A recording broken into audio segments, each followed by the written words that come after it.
So this is Dr. Richard Burr. Dr. Richard Burr was the embalming surgeon here in the building of the National Museum of Civil War Medicine. After the battles of South Mountain and Antietam, the city of Frederick fills with between 8,000 and 10,000 wounded soldiers, and many of them do perish here in the city and any number of the hospitals that were built here. And so they did have a need for an embalming surgeon at the time, and Dr. Richard Burr was considered to be one of the best. He operated out of this building here at 48 East Patrick Street, which was a furniture store at the time. They also had an undertaking business, so it wasn't that different, that odd that they had an embalming surgeon here. Dr. Richard Burr probably operated out of the bottom floor here of the museum. We're not really sure exactly where he operated from, but he did do public embalmings. He would have the people of Frederick come in. They could pay a small fee and watch him do his work. We also have the photograph here, which does come from the collection of the Library of Congress, which is a photograph of him doing embalming.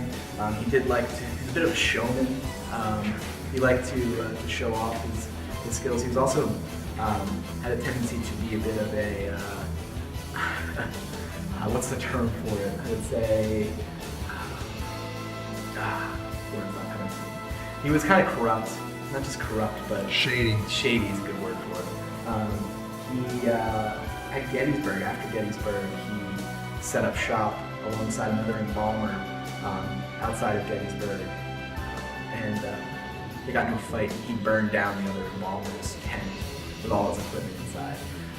Here in Frederick, Dr. Richard Burr is believed to have been run out of town because of his practices. I have been told the story by another one of our docents here that he would offer for a fee to take a headstone, wooden head marker, out to the cemetery and put it over the grave. And then during the night, he would send an assistant out to collect the head marker, come back, sand it down. So he was saving money on the lumber.